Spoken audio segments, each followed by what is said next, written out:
ছাগলের ওজন। একসময় বাদশাহের সঙ্গে কলহ করে বীরবল দিল্লি ছেড়ে চলে যান। তিনি যে কোথায় গেছেন তা কিছুতেই বাদশাহ জানতে পারলেন না। তবে এটা তার বিশ্বাস ছিল যে বীরবল যেখানেই যান না কেন, তার প্রতিভা দেখে দেশের লোক ও রাজা তার সমাদর করবেই।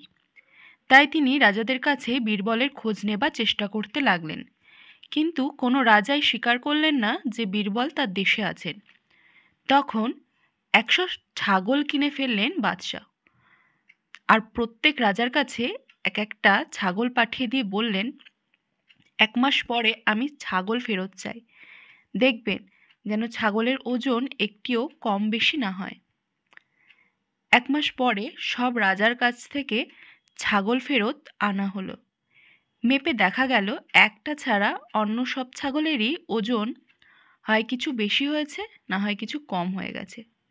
বাদশাহ বললেন, যে ছাগলের ওজন ঠিক আছে তার তদারক বীরবল ছাড়া অন্য কেউ করেনি।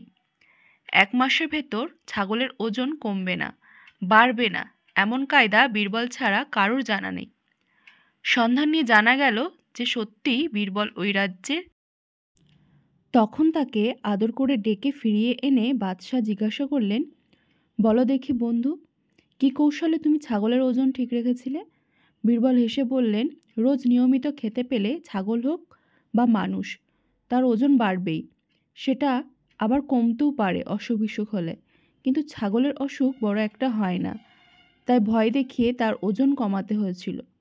রোজ রাত্রে ওর ঘরের জানলার বাইরে একটা বাঘ বেঁধে রাখা হতো। দিনের বেলায় খেয়ে তার শরীরে যেটুকু পুষ্টি হতো, রাত্রিবেলা বাঘের ভয়ে তার আবার সেটুকু ওজন কমে যেত।